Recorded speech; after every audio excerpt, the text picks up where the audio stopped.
Good morning, everybody. Welcome to our webinar on behalf of the European Road Safety Charter Team, which is run by Ricardo by VIAS Institute and the European Commission. Welcome to the webinar of road safety for motorcyclists. Motorcycling is not just an efficient and cost-effective means of transportation, but also a popular leisure activity for many riders. However, motorcyclists are one of the most vulnerable road users and they face quite some significant risks. Despite making up only a small percentage of vehicles on our road, they account for a disproportionately high number of traffic fatalities. In 2022, there were approximately 3,400 motorcycle-related traffic accidents and 3,400 people who died in traffic due to an accident. That is why we set up today, we have set up today a webinar regarding the road safety for motorcyclists. I kindly remember you also to the fact that this webinar is recorded. Next slide, please. We have several speakers today in our webinar. The first one is Dr. Martin Winkelbauer from KFAO. He is going to tell us something of the accidentology and the infrastructure in regards to motorcyclists. After this presentation, we give the floor to Vanata Vasileva from ACM, and she's going to give us a presentation on regarding the training, the quality label and the technology. And then we pass the word to Petra Vedris, who is going to give us some best practices in Croatia. As you see in the agenda, there are quite some presentations, but after each presentation, there is some room for Q&A. So this means that you can put your question or you can post your question in the chat. So I will give the floor to Dr. Martin Winkelbauer. He is going to give a presentation on accidentology and infrastructure. Dr. Martin Winkelbauer is from KFAO, which is the Curatorium voor Verkeerszekerheid in Austria. Please, I give you the floor, Martin. Okay, thanks for this nice introduction. I wait now for my presentation to be started. Actually, the Austrian Road Safety Board, KFV, is a non-governmental,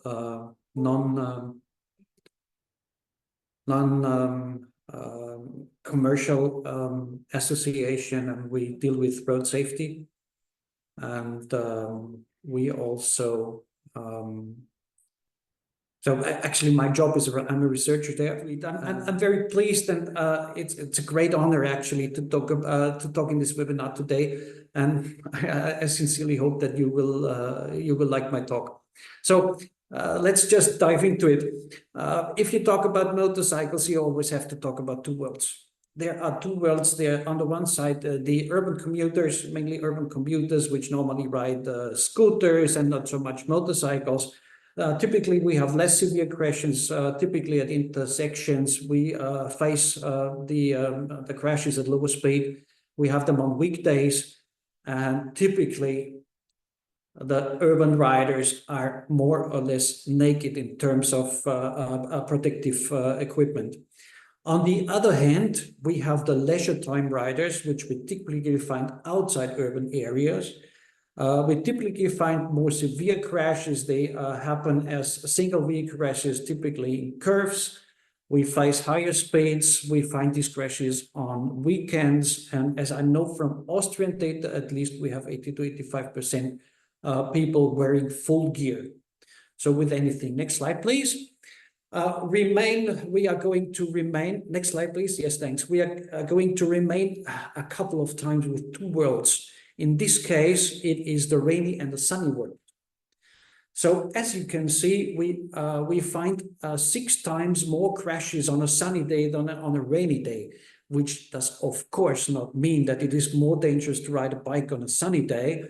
What actually is the case that hardly anyone rides in rainy conditions. So riders avoid that.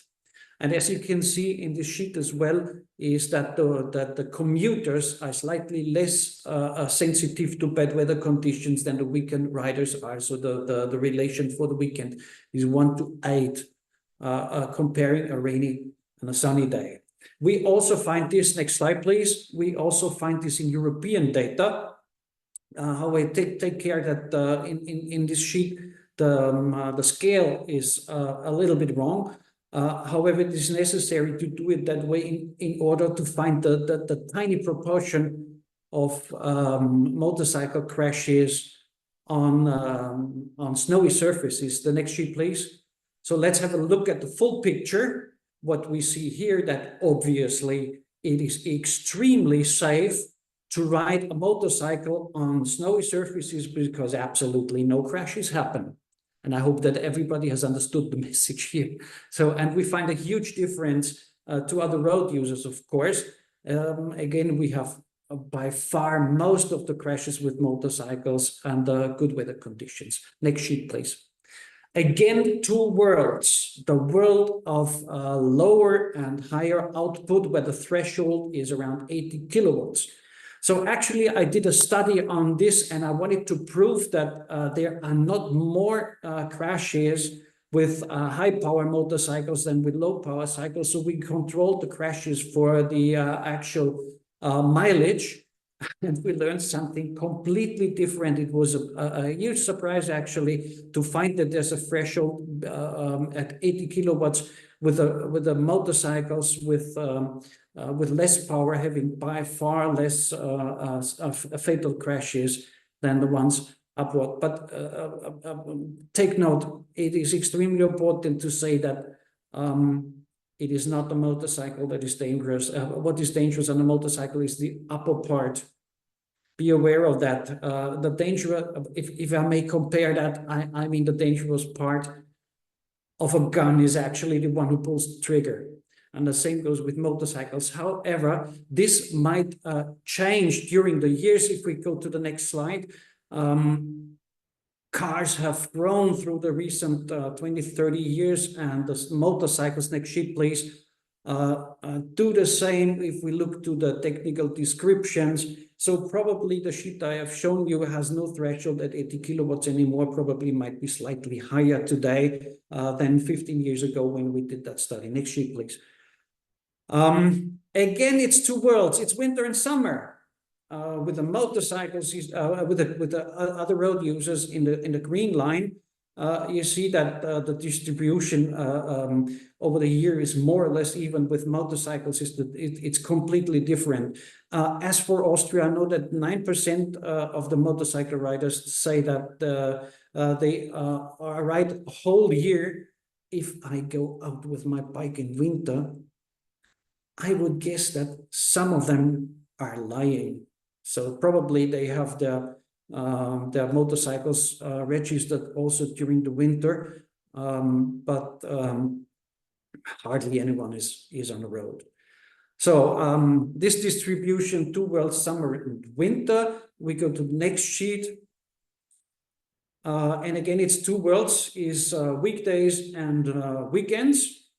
As you easily can see, motorcycles strongly differ from other road users. On the one hand, we have much more crashes during the weekend than we have during weekdays, and on the other side, we find hardly any crashes during the night with motorcycles. At least it is much less than it is for all the other road users. Again, two worlds.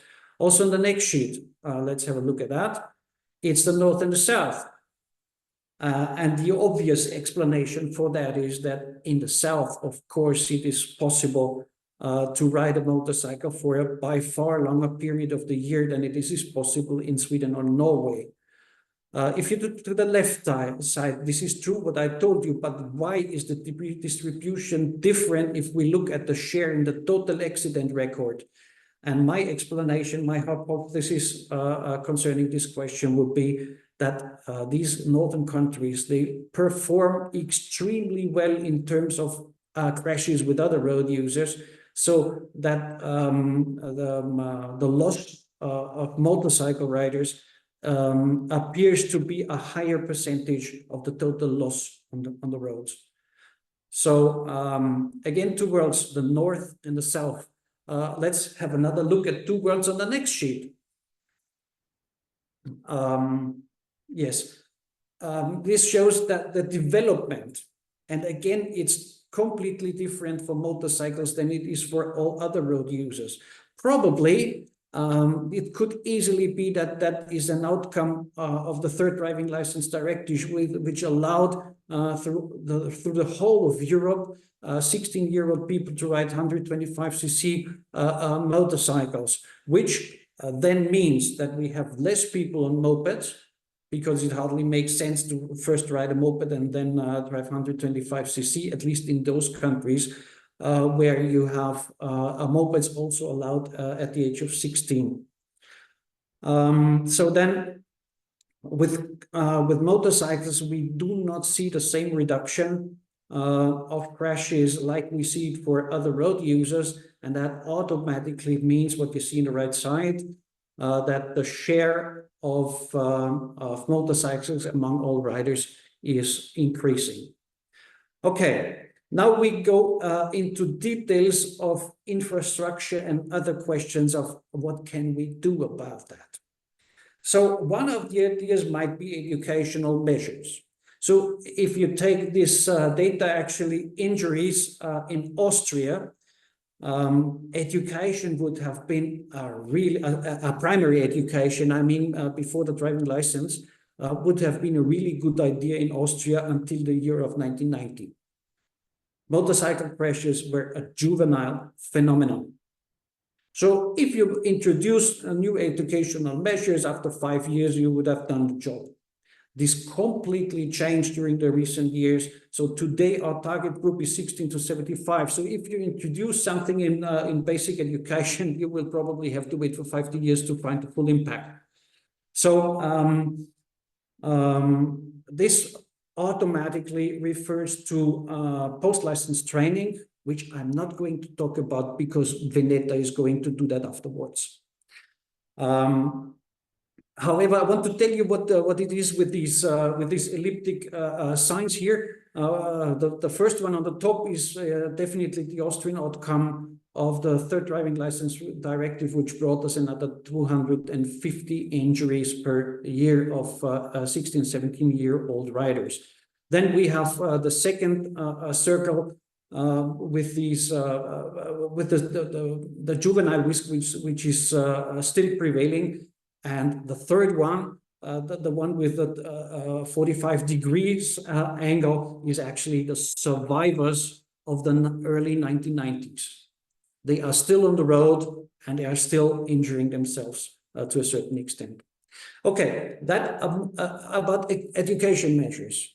We could also look at the vehicles on the next sheet, and is extremely promising what I have shown, at least at the CMC presentation in last year's fall.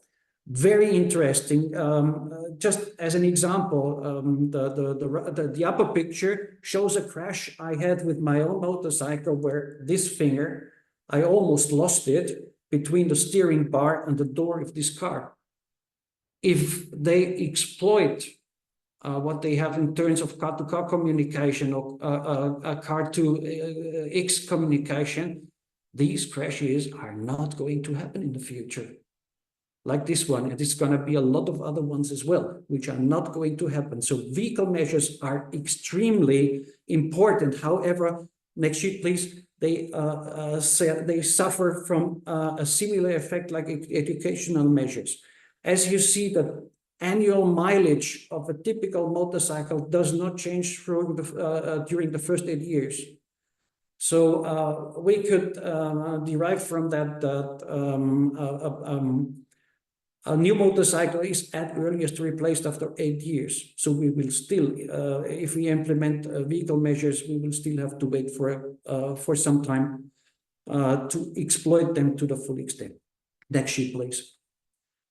So what about infrastructure now? What you see in these pictures is not quite the best you can do.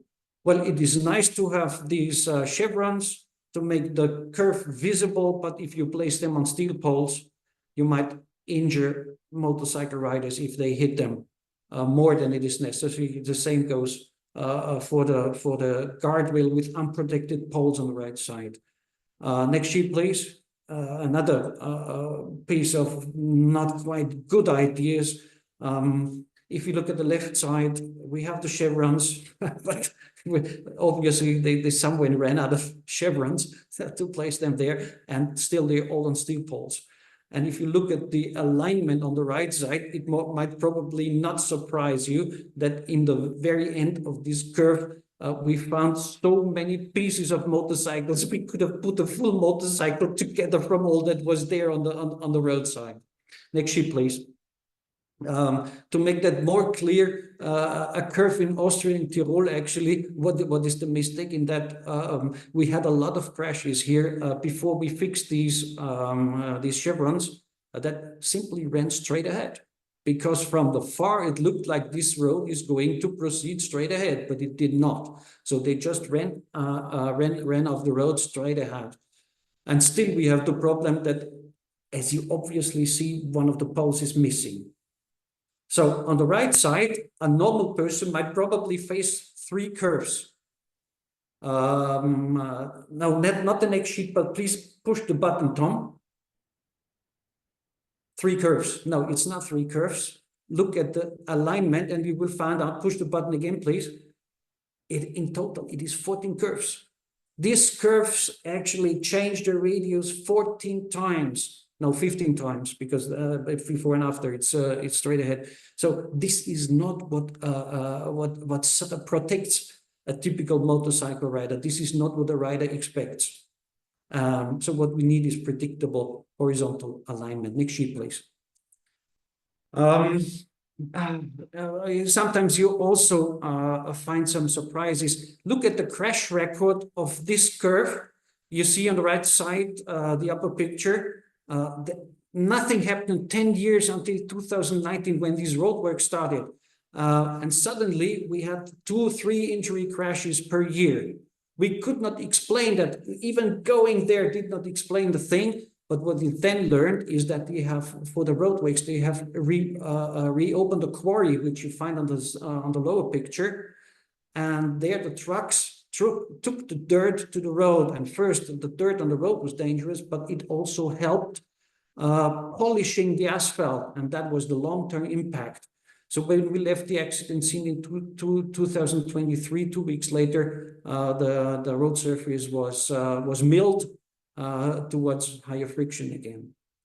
Next sheet, please. So sometimes you really find surprises on the road. This actually is not a big surprise, but you have to know it. And if you don't know it, if you're not a motorcycle rider, as an RSI or RSA auditor, you have to be taught about the typical dangers for motorcycle riders, which are quite obvious on the pictures here.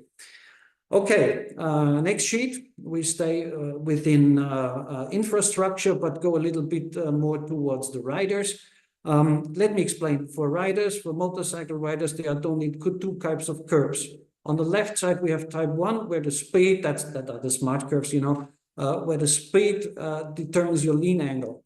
On the right side, you have a narrower curve, where your potential of taking a lean angle determines the speed you can go, actually. So you have to adopt speed.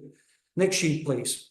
What we know that each rider has a certain personal limit of roll angle. And what motorcycle riders typically do, which we know from a German study, is the fact that they ride typically very close to their limit of a roll angle, lean angle, roll angle, whatever you call it, but they never go beyond. And we're gonna see that on the next sheets on a couple of videos. So this one here had obviously no problem with the lean angle, but he had a problem with his motorcycle.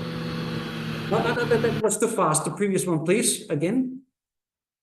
This, yeah, perfect. Keep it that way. Actually, when you look at the auto photo of this curve, you see that this rider exactly fell off the bike where the radius of this curve changes. Next sheet now, please. We see a completely different kind of crash.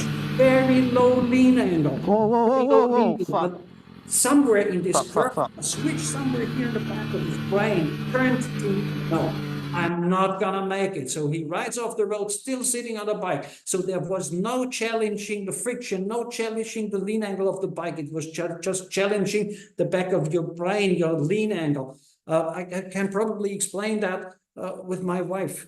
She's got acrophobia, and if you let her step on a ladder, she will make it to the third step, but never to the fourth one. And the phenomenon with motorcycle riders is very, very similar. Next sheet, please. Now, another video. Sometimes the road is just too narrow. But again, if you looked at that seriously, you will still find that this rider left the road actually exactly at the point where the radius of the curve changed. Next sheet, please. You have to know your target group. We have two things on this sheet here.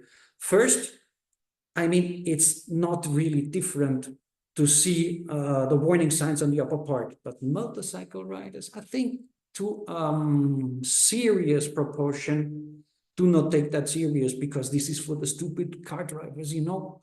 For the we like the curves, but the stupid car drivers, there's the problem. Actually, this is the curve you saw before, where the radius changed dramatically. So if we have warnings, we have to directly dedicate them to motorcycle riders. And in that curve, it really worked. We had no crashes after this sign was set up. And one of the reasons for the crashes is the fact that hardly any motorcycle rider chooses a good trajectory. So only 5%, there were only 5% of 800 riders we had observed were on a good trajectory, and which not have had to change their trajectory if the bus comes the other way. Next sheet, to explain that. So what can you do about that?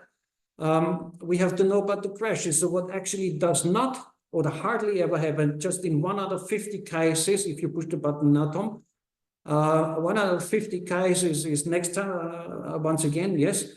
1 out of 50 cases is that riders hit the oncoming traffic. Normally, push the button again, they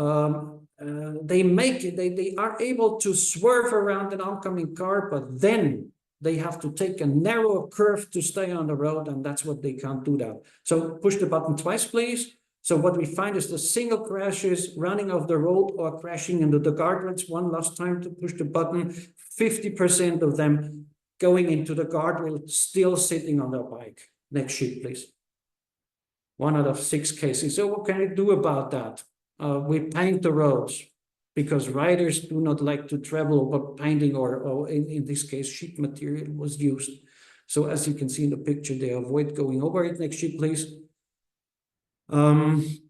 We paint the road. We did that in several cases. For the first study, it was 9 curves in 3 Austrian regions. Next sheet, please. And we were quite successful doing that, so we could dramatically decrease the number of riders taking a trajectory near to the center line.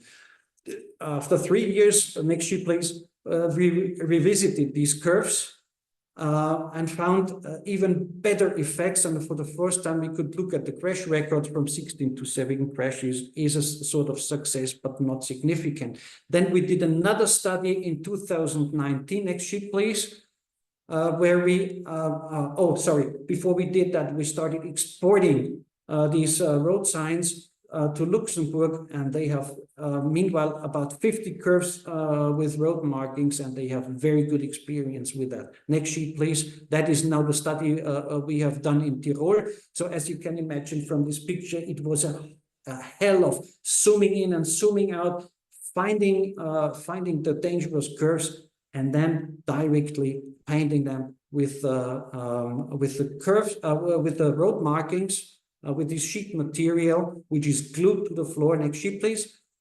We immediately, we could not find the effects of immediately, of course, but we could find them 3 years later. So where in all 19 curves together, before there were 6.5 slight injuries, 6.5 severe injuries, and slightly more than half a fatality per year, we found only 4 crashes in the after period, which was also 2.5 years.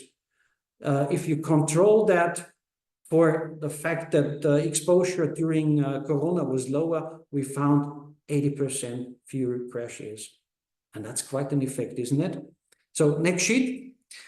This is more or less the story I wanted to tell you. So I sum up now.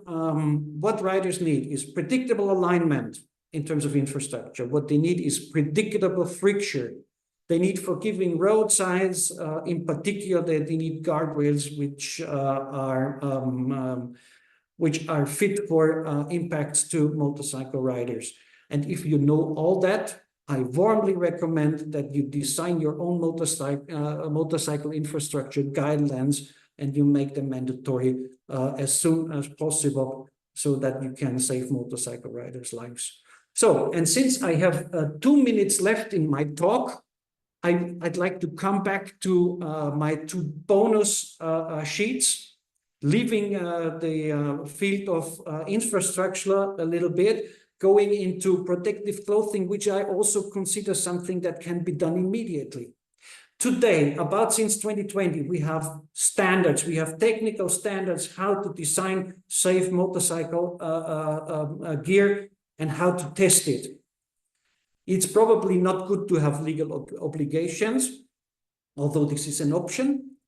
Reduced compensation in terms of injuries might be an option, but probably it is better to motivate and promote the use of protective gear and to make it easier for riders to understand what is actually the protective potential of a tier in total, like we do that for tires, for refrigerators, and a lot of other stuff. Next sheet. The final one actually on airbag jackets. I personally think that they have a huge potential, but we don't have scientific evidence on that so far.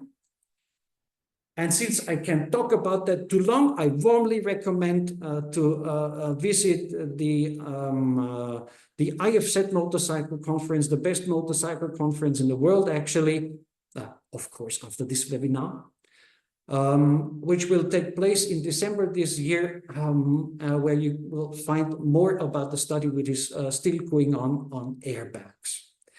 And that's what I wanted to tell you. Thanks for listening. And I'm prepared to take questions now. Many thanks, Martin, for this presentation. So I will just kindly remind you to the fact that because this was the first question which was asked by Jose, that the slides and the recordings will be shared afterwards. And I saw also a question, a more practical question, Martin, in the chat, which was related if we can also give this presentation or if we can change this to Greek, but unfortunately we cannot. This is an English webinar. The first one who raised his hand is Sergio Utero. So he can put his question in the chat, or we can give him the floor to ask his question. Sergio, are you able to ask your question?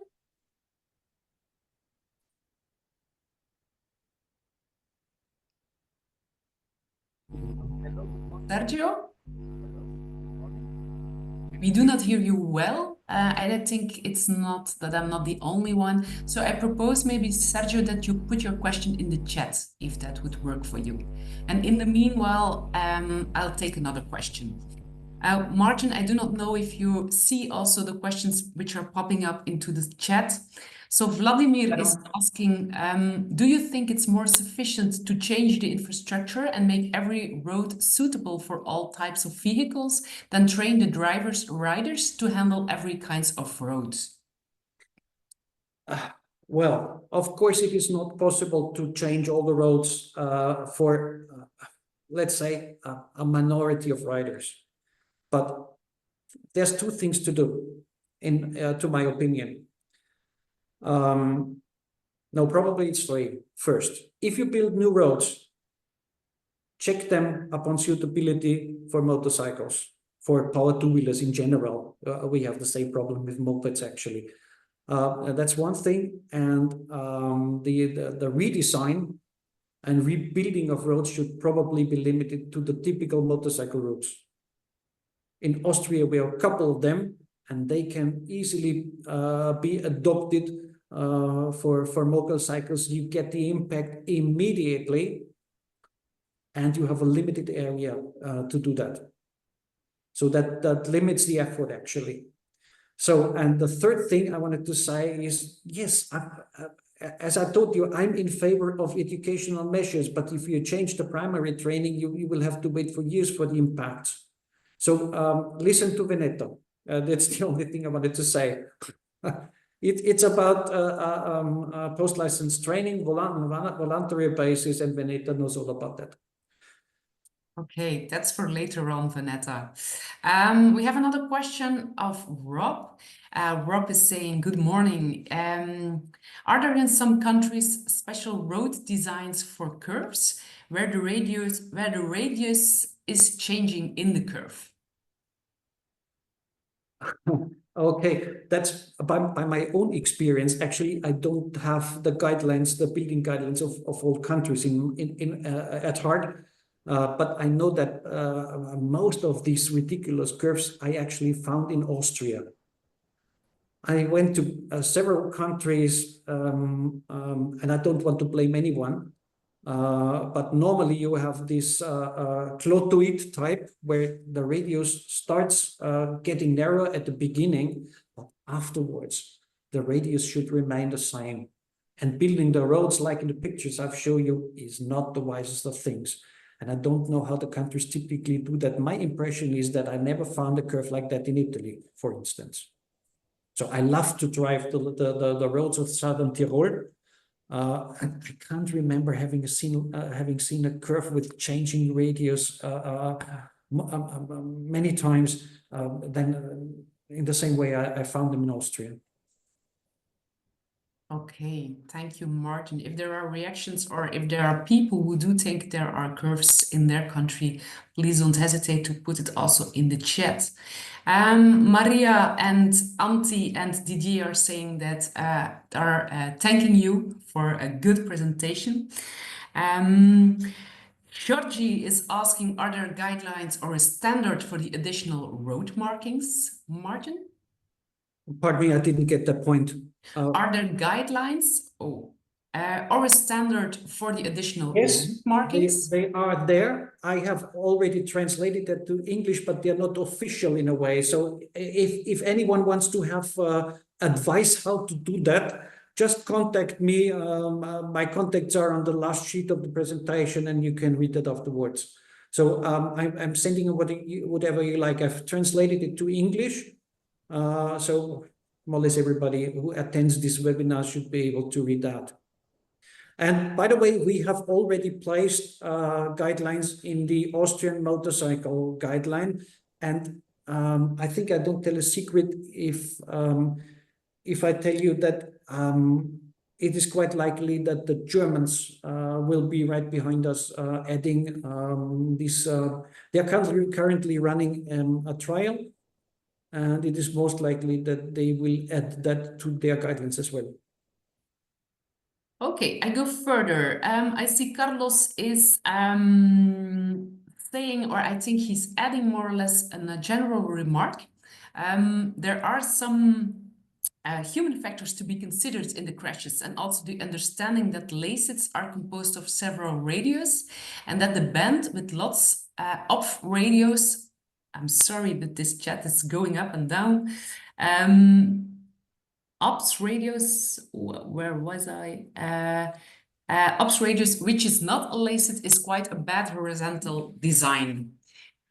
Martin, I do not know if you want to add something in regards to the fact that human factors also need to be considered. More or less, this is all about human factors. I mean, we nudge actually the motorcycle riders to do something we want them to do. We do not force them, but this is a recommendation. Probably they learn about that. So more or less, we use human factors. We use the fact that riders are still taught that road markings are slippery, which they are typically not, probably after a couple of years, but not when they are new. So this is more or less everything based on human factors. To be honest, it's slightly a little bit of cheating with the riders. A question from But Luxembourg. don't tell that to anyone. From Charles Martin. Charles is asking a question from Luxembourg. Actually, how do you advertise the road markings in Austria? Not at all. Not at all. That's not necessary. Everybody knows about that. We had that in our local conferences. We had that in the scientific conferences. We had that in the conferences where we invite Austrian officials and road builders and people from local and regional authorities who are responsible for doing that. They all know about it. And by the way, one of the results is that the government, the regional government of Tyrol just gave us the order to do that immediately, to do that again 3 years later. And currently we are negotiating the next step where we want to hand over the responsibility for finding the relevant positions and how to design the road markings next year. Maria is posing the question, do you know how many countries in Europe have motorcyclists included in guidelines for planning and building infrastructure and also maintenance of roads and streets? I think that, well, thanks to European law, I think that they all have to have one. This is covered by the infrastructure directive, which has recently been renewed. So I think more or less all the countries have their guidelines. I don't know how many countries have particular guidelines for motorcycle riders or for motorcycle a suitable design. I don't know that, but France has them, I suppose. Of course, Spain, Germany, Austria. Okay, next question from Henry from Uganda. Is it possible to have joint road safety programs to sensitize both drivers and riders so that they can have respect for each other when it comes to sharing the road safely? I think that has been tried quite a lot of times through the whole world, but the problem is that we have limited time in basic training. And so this is, I would guess, this is normally not done. Of course, it is a wise idea to do that. Up to me, I would put each and every car driver into a truck, on a motorcycle, on a scooter, on a bicycle, so that they learn to respect each other. Okay. But that is a lot of effort, and I think hardly anyone really does that. There is also a question for me from Alpi. Can you please repeat the numbers of road causalities with motorcycles? Indeed, I can repeat it. So in 2022, there were 3,361 motorcycle-related road accidents in the European Union, and 3,361 people left their lives due to this road accident. There are still a lot of questions in the chat, but I propose I go to Veneta. The only one which I still maybe would like to give the floor is Sergio, who raised his hand, but I do not see a question of him popping up in the chat. Martin, we will share your presentation afterwards. The contact details of Martin are also on that slide. So please get in touch with Martin to discuss furthermore on everything he said. Then we are going Thanks a lot. Thanks a lot, Martin. Thanks for listening. Bye-bye. Then we go to Dr. Vanetta Vasileva. She's a safety manager at the motorcycle industry in Europe. And she's representing ACEM. She's going to tell us more about the European motorcycle training, the quality label, and the technology. So please feel free, Vanetta, to take the floor and present your ideas. Thank you very much, Isabel, and thanks for this invitation. Very quickly, European Association of Motorcycle Manufacturers, ASEM, is based in Brussels and represents the biggest motorcycle manufacturers producers. We are also member of the International Federation of Motorcycle Associations.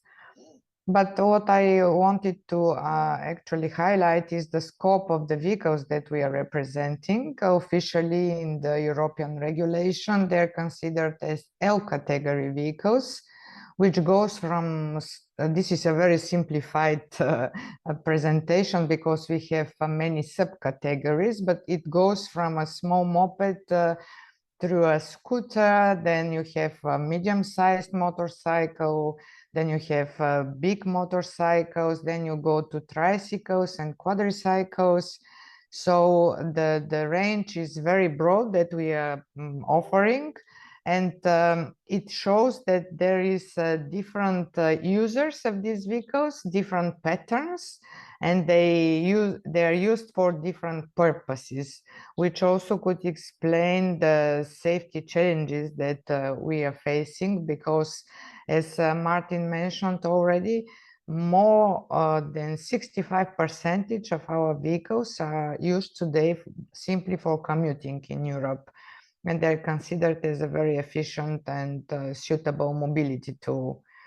So we cover all these vehicles, and we represent all the manufacturers of these vehicles. Next slide, please. Yeah, Martin has already made an overview of the accidentology when it comes to PTW safety. I just wanted to add this element, the matrix that everybody knows, published by the Commission, because it shows very clearly that most of the half of the collisions involving PTW riders are due to the collisions with other vehicles, mainly cars, but sometimes trucks and lorries and buses. And it is also an important factor to retain. And the rest of the accidents are, we call these single accidents, when there are no other road users involved in the accident. Next slide, please.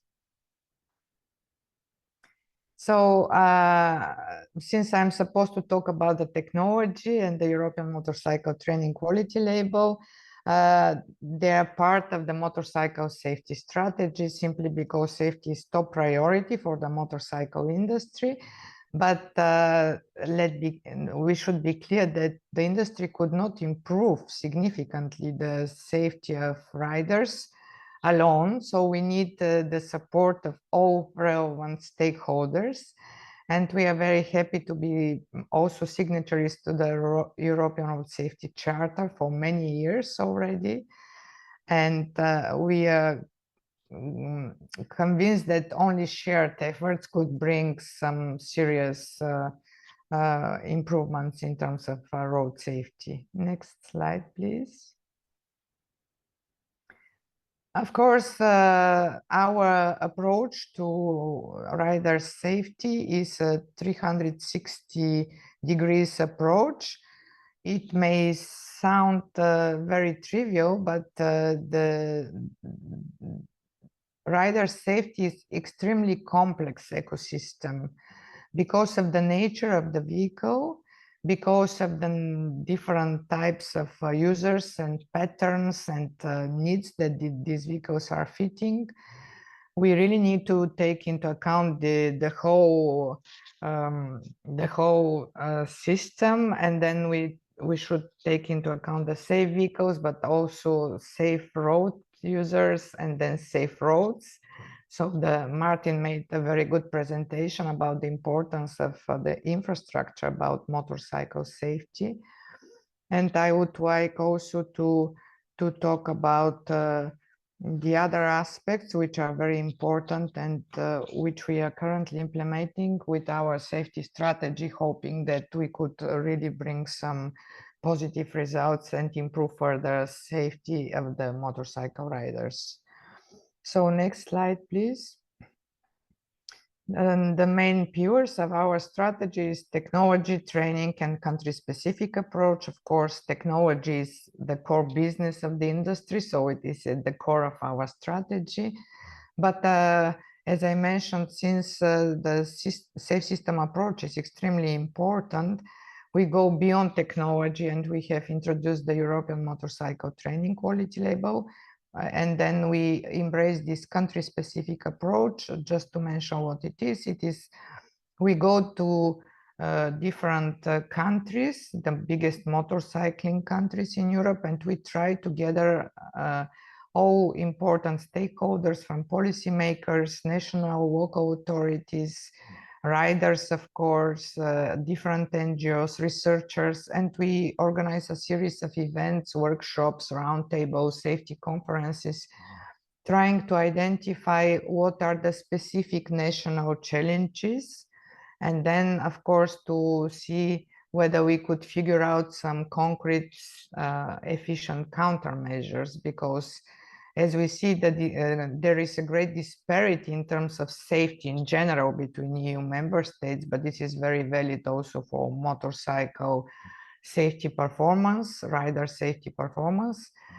And we see this big difference between south and north and south. And obviously there are some specific challenges which are typical for one country or for one region. And if these challenges are very well defined, then proper countermeasures could be implemented. Next slide, please. So European Motorcycle Training Quality Label, what it is, this is a voluntary certification scheme for post-license safety training orientated programs. Post-license, it means that you already have your driving license and you could continue improving your skills, cognitive and motor skills. It is extremely important for motorcycle riders being vulnerable road users to be able to read and scan the traffic and anticipate some movements on the road. So we joined forces with the German Road Safety Council and the International Motorcycling Federation to initiate this initiative. And it's an excellent example of how the industry, the non-governmental organizations, and also the riders organization could work together and deliver concrete and positive safety outcomes. So next slide, please. Who could apply? All bodies who are offering voluntary training, they could apply for the label and submit their application for an evaluation. Just to make it clear, it's a voluntary certification scheme which does not impose any kind of curriculums on the training schools. It's more about evaluating how they are doing their training, what kind of methods they are using, what is the curriculum, the methodology, the level of the trainers who are providing this training, what kind of self-assessment tools are used. And what is very important is to keep these high quality standards. The label is awarded to a program, not to the training school. So whenever one training school is proposing, let's say 5, 6 different training courses for riders, they apply with 1 or 2 programs, and then they receive the label only for the program, not for the whole school. And how we try to guarantee this high quality is maintained that the label is attributed for 4 years and could be renewed. But what is even more important is the fact that there are annual monitoring experts visits on sites, which make again this evaluation. And the evaluation procedure is quite complicated, and we really, our main aim is to try to keep the high quality of this training. And why we decided to do this initiative actually is because we found out that, first of all, the industry and all our partners in this initiative consider that lifelong training for riders is extremely important.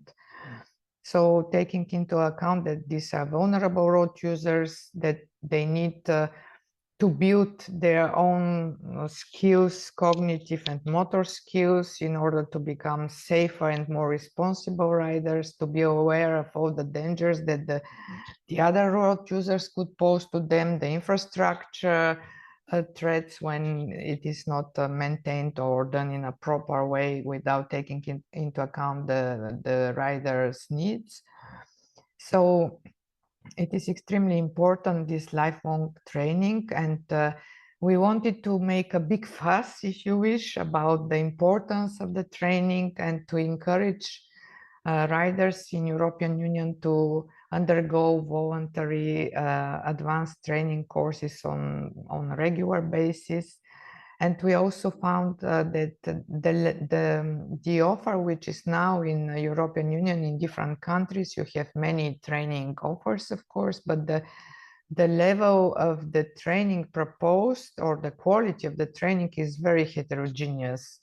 So we said, okay, maybe it would be a good idea if we sit together and elaborate this system and this certification scheme in order to give the possibility of the riders to know which are the best training programs, safety orientated, I repeat once more because it's extremely important, in their countries, which will allow them to make an informed choice.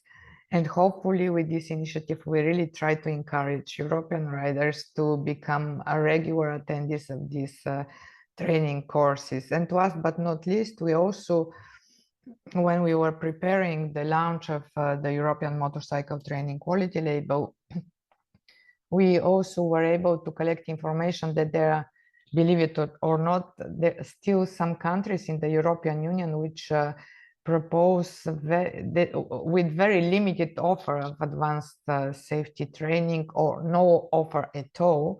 So the other ambitious of this initiative is to help countries or training schools who would be interested to launch similar programs in their countries, to help them. And last but not least, we organized regular meetings between the we call them label holders, so training schools which programs were awarded with the label, and this gives them a very interesting and fruitful platform for exchanges of good and best practices, what kind of challenges they have and how they want, and how together they maybe could attract more riders to attend these courses. Next slide, please. As I mentioned, in order to get the label, the program goes through very rigorous and objective evaluation, which is done by independent experts of the German Road Safety Council. You see here that there are different modules which are assessed, like the content of the program, the methodologies, the initial qualification and further training for trainers, quality assurance. And for those who are interested, they could go directly to the website of the German Road Safety Council and have a complete explanation of all the criteria that a training program should meet in order to receive the label. Next slide, please. Yeah, so as I said, the European Motorcycle Training Quality Label helps motorcyclists to identify the best training programs in their countries. Only for a couple of years, we managed to have on board 36 certified programs in 11 countries. You see here the countries which are enlisted. And we also would like to expand this to other countries and to have more countries or more training programs on board. Next slide. We received the European Road Safety Charter Award also for this initiative. It is supported by the European Transport Safety Council and very strongly endorsed by the European Commission. And before closing this topic, I want to say that now we have decided to go one step further. So now we believe that this is a very well-known label in the European Union for the stakeholders and for the riders as well. Apart from attracting new candidates and new training programs, we would like to go one step further, which means that we have created a working group of the training schools and training experts from those training schools who have been awarded. And with the support of academia, we have many scientists working with us. We would like to think and elaborate a kind of a self-assessment tool for the riders. And this self-assessment tool should be able to cluster their cognitive and motor skills abilities in different levels. So the idea is to show actually once more that every rider could become even better, more responsible and safer rider. And of course, the ultimate goal of this exercise once more is to encourage riders and to show them that there is always room for improvements. You could always learn new skills, or you could refresh your skills, because we have many reborn riders, as you know. And this is one of the age group which is most affected by accidents. These are people who have not been riding for many years, and they come back after 20, 30 years without riding, and they have quite powerful motorcycles, and they do need some refreshment courses in order to share their road with other road users in a safe and sustainable manner. So next slide. Yes, now I go to the next topic, which is also very important one, of course. So safe vehicles.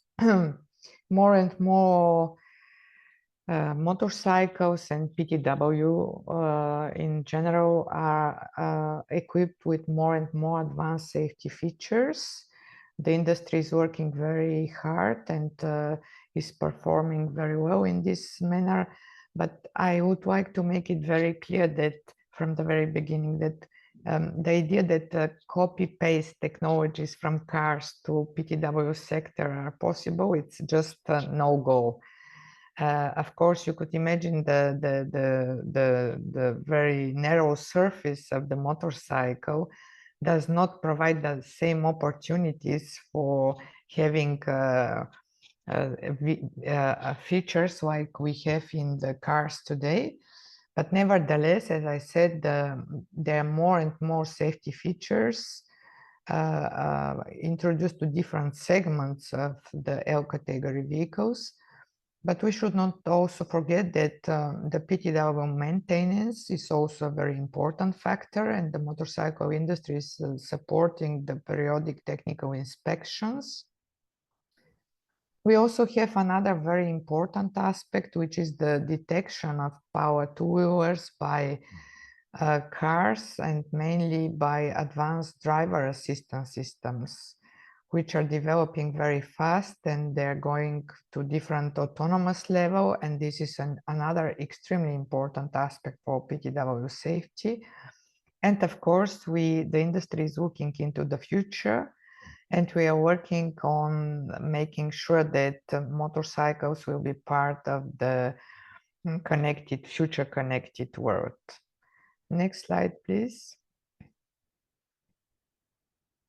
So as already mentioned, but just to repeat, accident research findings, when the collisions-based accidents, in 80%, the opponent vehicle is a car, and all the studies which have been performed, including those from the Connected Motorcycle Consortium, I will talk about their studies a little bit later, show that in 80%, actually the fact is that the car driver does not see the oncoming motorcycle. So we have a serious problem with the perception failure from the car drivers. And this is something that also should be taken into account. And this is also partly the reason why motorcycle manufacturers decided to work on cooperative ITS systems. When the accidents are based on the rider fault or single accidents, the main cause is loss of control over the motorcycles. But it should be very clear that even these systems, which are safety systems, which are available today on the market on different segments, could be beneficial in certain circumstances, and they require a very good preparation and very special skills from the riders to benefit from the advantages offered by these advanced safety features. So once more, a link to our European motorcycle training quality label and the importance of the training, because riders really need to know the limits of the systems, but they also need to be extremely well trained in order to use these systems. Next slide. Yeah, advanced rider assistance systems. There is just a very short overview of some of the systems who are already available on the market, who have different functions and different possibility to help riders to avoid certain accidents or to mitigate the consequence of certain accidents. But as I already mentioned, these advanced rider assistance systems are deployed on different PTW segments, considering their specific characteristics and the use on the road. And rider education and awareness is primordial to ensure the correct use and to benefit of the advantages offered by advanced rider assistance systems. And the motorcycle industry and the manufacturers are continuing working on innovation and producing and introducing more and more advanced rider assistance systems on the market. Next slide, please. So Connected Motorcycle Consortium, as I mentioned, this is the initiative of a couple of motorcycle manufacturers, which started a couple of years ago. There are also suppliers, university researchers, different institutes who are contributing to the work of the Connected Motorcycle Consortium. The reason for establishing this consortium and to work on this is that, as I mentioned, copy-paste from cars to motorcycle technology is not possible. So there was a need to start from the scratch to make some in-depth analysis and then to see how a specially designed CITS units for motorcycles could improve rider safety. And in reality, the motorcycle industry considers the V2V and V2X as a promising path to improve rider safety. Because, as I already mentioned, on the one hand, when we have a collision with cars, in 70% it is a failure, perception failure of car driver. And these systems could allow to inform riders and car drivers that they are going to enter a critical safety situation, and this could really make a very important okay, I should speed up. Okay. So next slide, please. I know that we'll show a video, but just so Connected Motorcycle Consortium is working on specific CITS unit for motorcycles. They decided to look also on the complementarity between advanced driver assistance systems and CITS technologies. They made a demo event and they continue their working. They also want to introduce some standards and are working on cooperation with infrastructure stakeholders. Next slide, please. I think this is very important. I will not go into details, but the webinar participants could consult my presentation, which shows once again, this is in-depth accident analysis, which shows the the accident causer and how the accident happened and why V2V is so important. You have also the accidents about single accidents without other vehicles involvement. So I will not go into details because we don't have time for this, but in CMC has identified the most frequent accident scenarios, and they are working on more than 30 use cases. Next slide, please. Yeah, complementary CITS and others, so they could be complementary and could further improve safety. Next slide. I have only 2 slides from Euro NCAP because we work also with them, and they now introduced for the first time assessment of the cars systems for vulnerable road users protection, including riders, which is very important for us. As I mentioned, the detection of riders and PTWs by advanced driver systems is very important, taking into account that in the future we'll have semi-automated, fully automated vehicles which should share the road with other road users in a safe manner. Next slide, please. So this tendency and this work from Euro NCAP will continue, and they will continue to promote PTW safety through advanced driver assistance systems. Next slide. And this is the end of my presentation. Sorry for being a little bit too long. So as I mentioned in the very beginning, it is clear that this safe system approach is absolutely valid for and necessary for improving the rider's performance. And we believe that this safe system approach should be also integrated in all mobility and safety plans of the policymakers at European, national, regional, and local level. And we are ready to collaborate with all different stakeholders to work together towards a safer rider in the future. Next slide. Thank you very much. Many thanks, Vineta, for your presentation. In the meanwhile, I'll try to manage the chat. Maria is sharing some links to reports on safer roads for motorcyclists. Maria Jose is pointing out that the problem with accidents is education in general. As long as we do not resolve the empathy between the different road users, we will not reduce accidents. I have some specific questions for you also. Moreover, Rob asked, if Vanetta, so it's a question for you, if a little road safety NGO is using, the question pops up again, sorry. If a little road safety NGO is using a special simulator for powered two-wheel users, can he get also a quality label? Yes, of course, yes. Okay. Yes, of course, yes. And this is very important tool for the simulators are proven to be very efficient tool for training and high quality training. Another question from Maria Jose. Why is the responsibility for learning focused on the user and not on the person who performs or should perform the enablement of those users? The enablement of those users, what does it mean? I don't understand this question.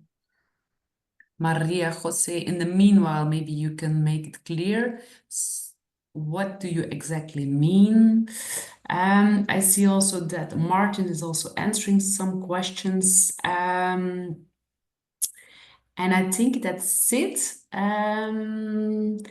Alpay is also mentioning taking into account road causalities with motorcycles is almost 10% of the total causalities in the European Union. And for the motor vehicles, GSR2 is active in this year. There should be a stronger GSR decisions to reduce the causalities. I do not know if you want to react on that, Vanetta?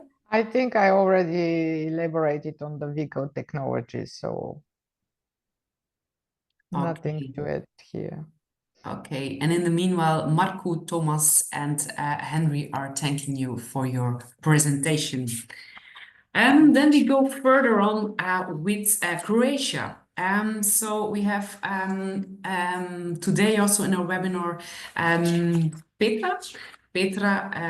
Petra Vedris and Alan Vojovic. Petra is responsible for international projects in the Road Safety Office of HAK. HAK is the Croatian Automobile Club and is already for a very long time member of the European Road Safety Charter, but also the national relay in Croatia. And Petra is going to present us some initiatives regarding motorcyclist safety in Croatia. Petra, you can take the floor. Hello, Isabel. Thank you for your kind introduction. So once again, my name is Petra Vedriš and I am here on the behalf of the Croatian Automobile Club to present our motorcycle safety initiatives whose target groups are motorcyclists in Croatia. Next slide, please.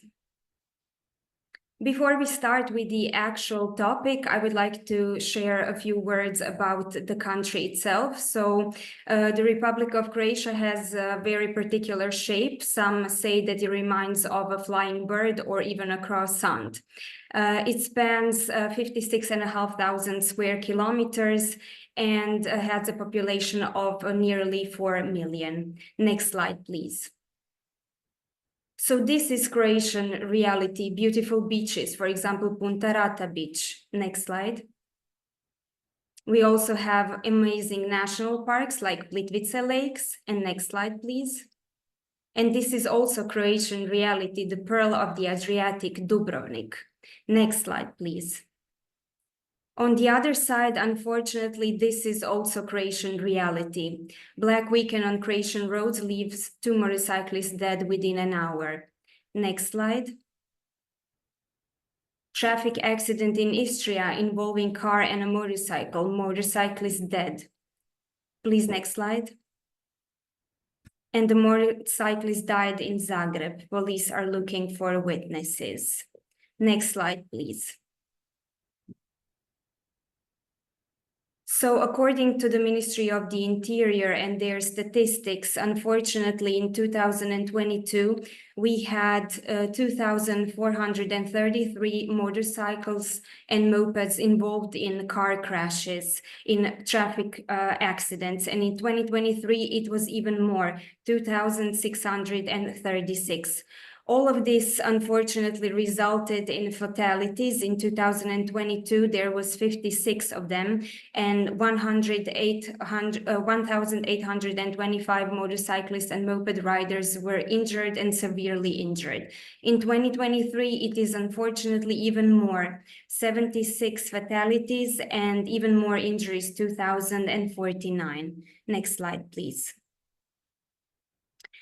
So Croatian Automobile Club is actually a non-profit organization which exercises public authority to conduct driving exams and driving tests. And we also supervise vehicle roadworthiness centers. And although actually we mainly focus on personal vehicles, cars, due to those devastating numbers of the statistic, we decided to launch also some initiatives and campaigns to help diminish those numbers. Next slide, please. So this is our first initiative that we would like to present today. It is called Motorcyclists and Moped Riders Safety with Caution. Next slide, please.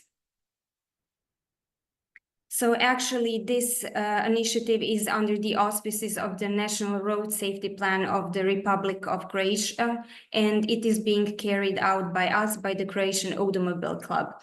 And this initiative is actually an educational initiative which focuses on motorcycle safety and the skills enhancement. These workshops are taking place at the HAK training grounds, and they are the part of the National Road Safety Plan from 2021 till 2030. According to the Vision Zero, until 2030, we would like to reduce fatalities and severe road injuries by 50%. Next slide, please.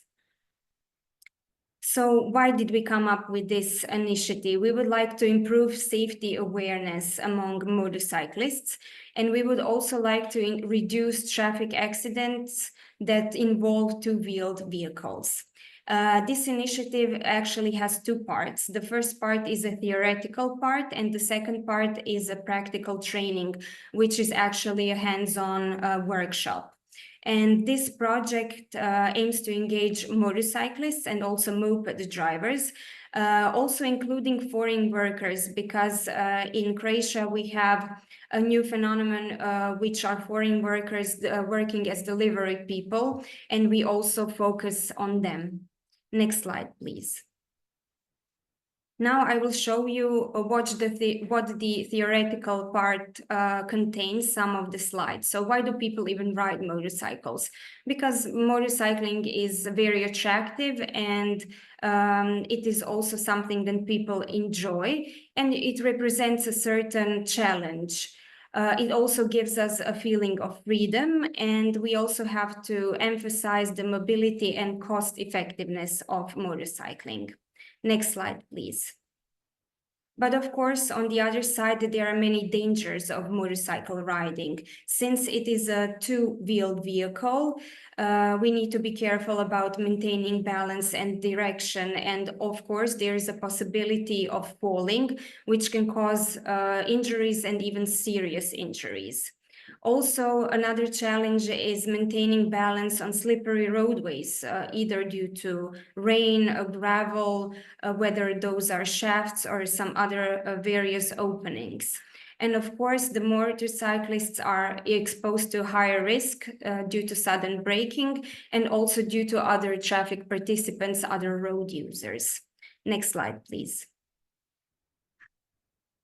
We are continuing now with the dangers, because motorcyclists often overestimate their abilities.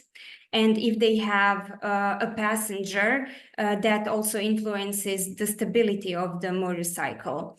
And there is that other factor, which is the influence on motorcycle roadworthiness. This is something that is the part of our other campaign and initiative. Another problem that we want to emphasize there is the periodic use of motorcycle. So it means that the skill at the beginning and at the end of the season is simply not the same. So we believe that it is necessary to prepare the driver, also the equipment and the motorcycle itself. Next slide, please. Something that we also emphasize is danger perception while motorcycling, because motorcyclists are less visible on the road due to their narrow silhouette, and most of the time they approach fast or even too fast, which makes them appear suddenly in the blind spot, and drivers notice them very often too late or do not notice them at all. And this is why motorcyclists need to be aware of the dangers, and they need to practice the principle of distrust and prediction. Next slide, please. So these are some motorcycling risk factors that we mention in that education. The first one is driving technique. So it is steering wheel and body position. After that, we have riding bends and riding with a passenger. Next slide, please. This is a video. Could you just hit play?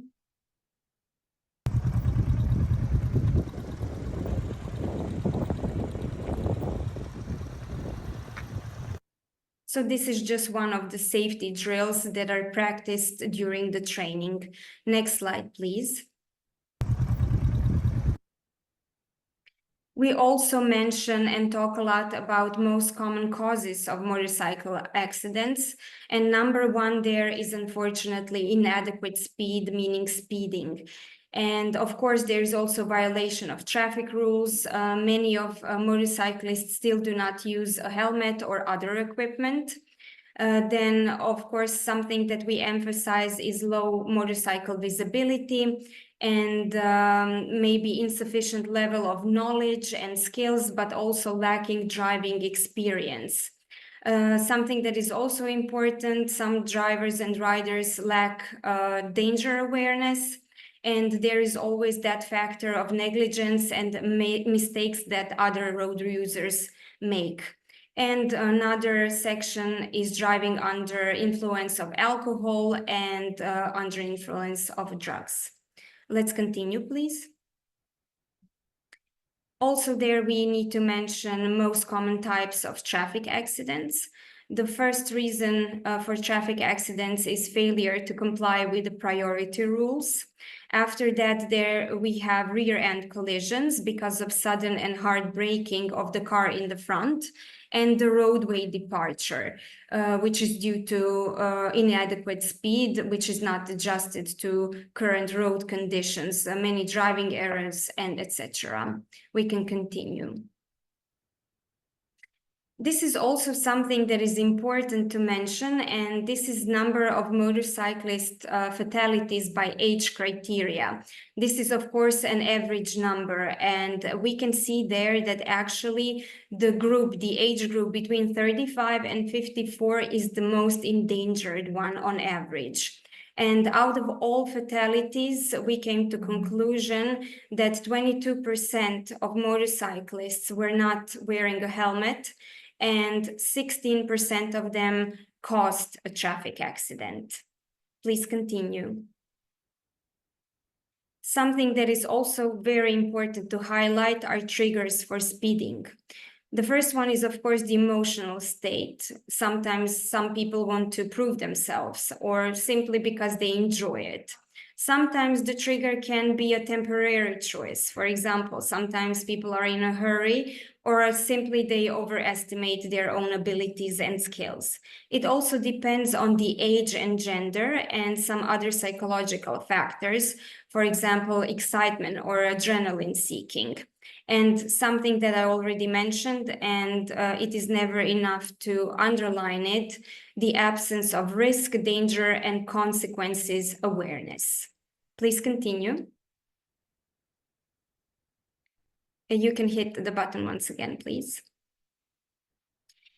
This is also something that we want to remind the motorcyclists of. This is the braking and the stopping distance. If they travel at the speed of 80 kilometers per hour, the reaction distance would be 9 meters approximately, which means that the braking distance in this case is 14 meters.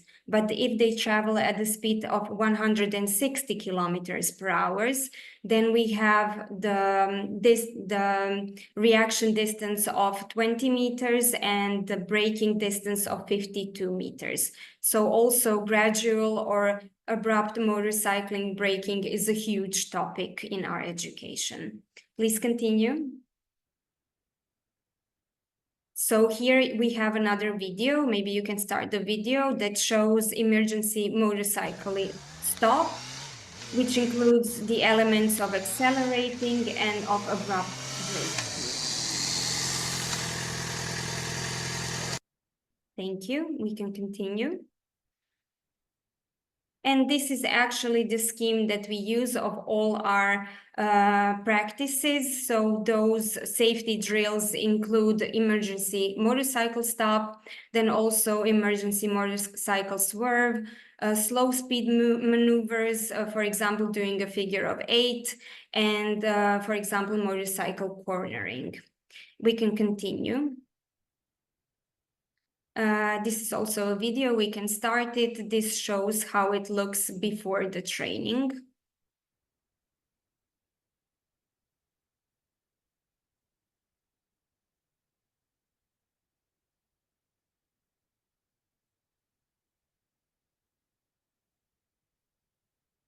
Thank you. Next slide, please. So this was the final slide regarding the first initiative, and now we can go to the next slide, which shows our roadworthiness, motorcycle roadworthiness campaign. Here we have a presentation of this year. So actually we invite motorcycle riders in Croatia to take their motorcycles to roadworthiness testing stations, where they can get a free technical inspection of their vehicles. And we choose always April because of the favorable driving conditions, and it is noticeable that there is an increasing participation of motorcycles, mopeds on our roads. And this initiative is actually under the auspices of the National Road Safety Plan of the Republic of Croatia, and it is being carried out by the Croatian Automobile Club, Center for Vehicles of Croatia, and of course, roadworthiness testing stations around the country. Please, once again. And this campaign has its goal to increase the level of technical vehicle safety and to eliminate the possibility of an accident caused by a technical vehicle failure. Next slide, please. And now these are the components that are being tested.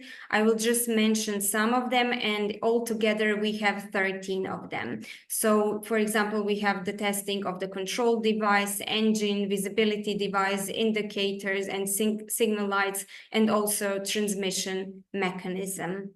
Please continue. So now we can say something more about this year's campaign. It lasted from the 22nd till the 27th of April, and it included 39 vehicle inspection stations, and altogether we tested 324 motorcycles and mopeds. Out of those 324, 284 of them were roadworthy and 40 of them were not roadworthy, which makes that 12% more or less. Next slide, please. So looking at the statistics from 2014 until 2024, we can actually come to conclusion that the unroadworthiness of the motorcycles participating in the campaign has diminished. Next slide, please. And these are just some pieces of advice. How can we prepare for the motorcycle riding season? So actually what is very important, it is to make sure that your motorcycle is in good condition, which means it is necessary to check your tires and brakes, and also take into consideration cold roadways. Why? Because we need to be aware of poor tire grip and because the roadway is still cold. Also, what is necessary to do and what our initiatives offer is to refresh their riding skills. And we are trying to prepare also other drivers for motorcyclists on the roads.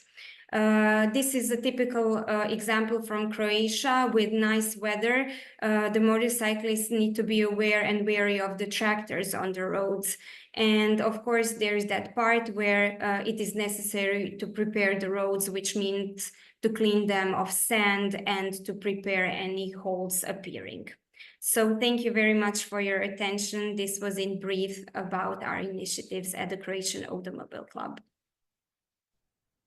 Many thanks, Petra. I go to the chat. Maria Jose stresses out the importance of teachers. The teachers who teach the skills to drive motorcyclists are the ones are the first ones who need to be professionalized. She also stresses out the fact that she traveled a lot with her motorbike through the south of Italy, Albania, Croatia, and Bosnia. And there was quite some stress and anxiety because of the lack of respect for traffic rules and because there was often no perception of risk. I saw also a question regarding absolute numbers, but I do not see it anymore. I've actually answered it in the chat. Hello, everybody. Hello, Alan. Yes, hi. It's about this is not the study. We just use the numbers to illustrate the training that we do, and we use it in the training.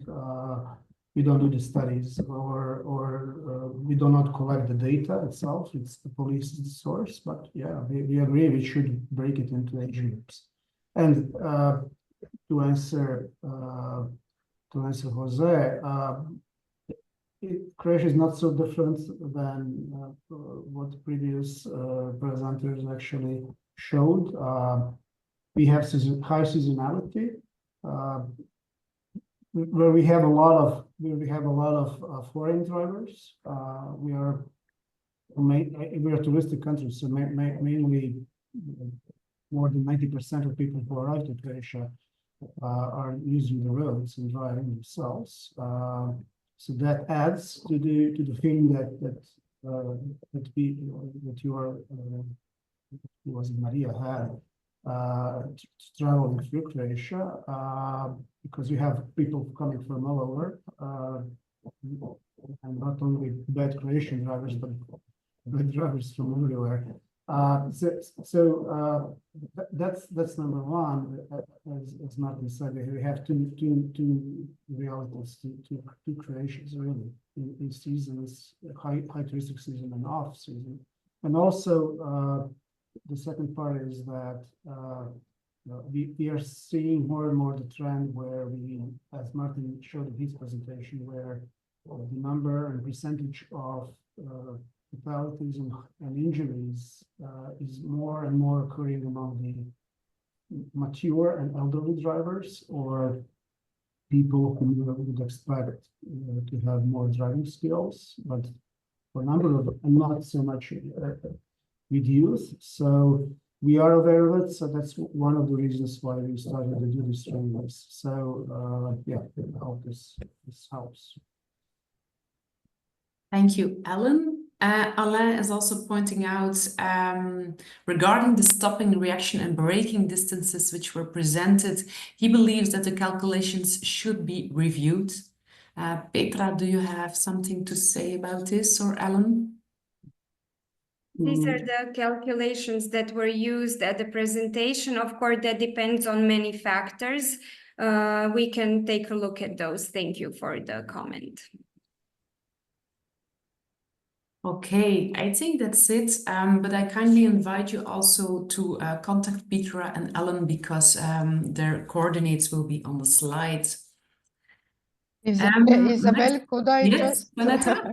Yes, thanks to our Croatian colleagues for sharing this presentation. I invite you to consult the European Motorcycle Training Quality Label website, where you could also find a lot of programs of very high quality. Maybe you could get some inspiration for your training programs, and maybe you could consider contacting me and starting a kind of collaboration, and maybe you could be also interested to be part of the European Excellence of Network of training providers and high quality safety training programs. And just on a second remark about speeding, it's good to also to look at the in-depth accident analysis, which actually shows that this is not the main causation factors for the majority of the accidents. It's inappropriate speed, which is something completely different when you go a little bit faster or even a little bit slower than the required traffic speeding flow. So it's always good to have in-depth accident analysis and not only, let's say, a very general overview of the accident configurations. Thank you. Thank you, Vanetta, for adding this. Guya, we can go to, since we're running out of time and I have still some slides left. So maybe next slide, Julia. As you all know, or probably know, or if you don't know now, you will know, we have also the Excellence in Road Safety Awards.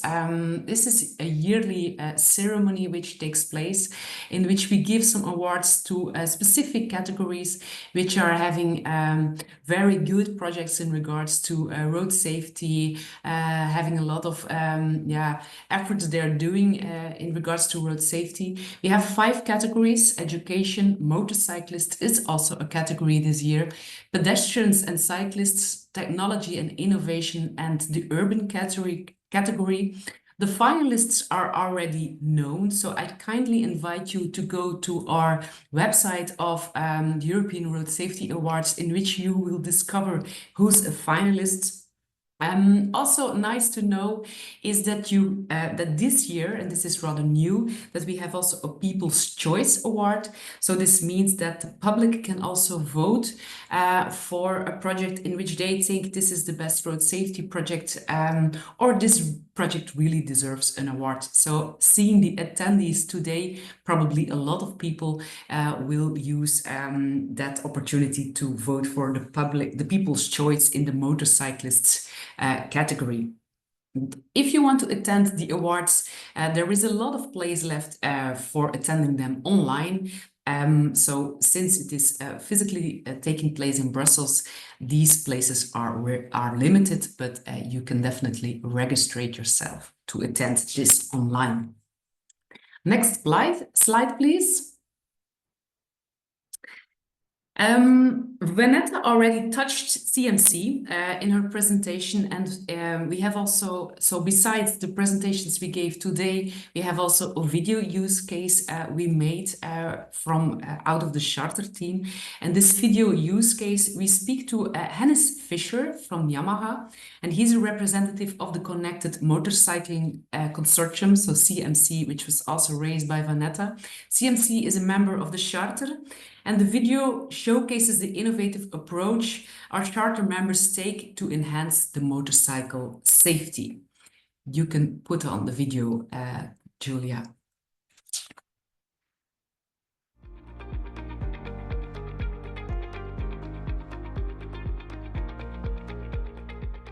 My name is Hennis Fischer. I work for Yamaha Motor Europe, long time in research and development and product planning, and since about 10 years also in the field of motorcycle safety.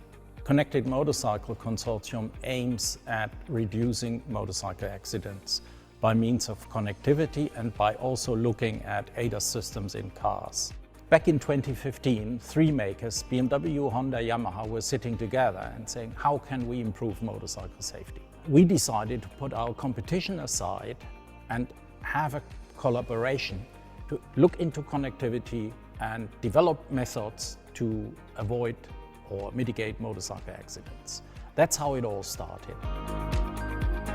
We still have a few black holes in the technology and in regulation, which we need to look at and solve.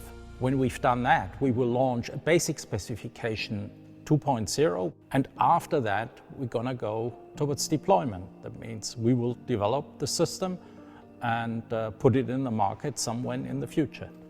When you explain how it works, most motorcyclists would say, yeah, that's great, because I had a critical situation, as you just described, and if the system can help us to avoid it, and if I know that the car driver is informed that I'm here, I feel safer.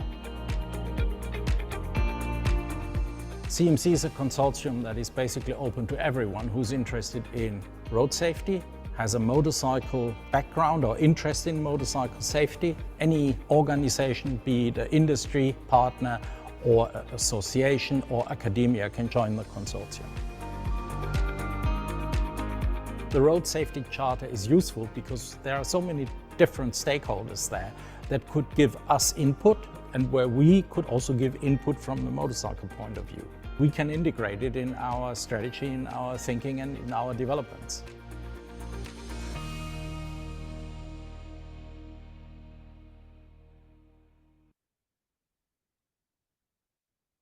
Besides the video, we also made in our team some infographics. So next slide. So we made some infographics regarding motorcycle safety infographics. I do not know if you already saw them, but please have a look also on the website of the Charter.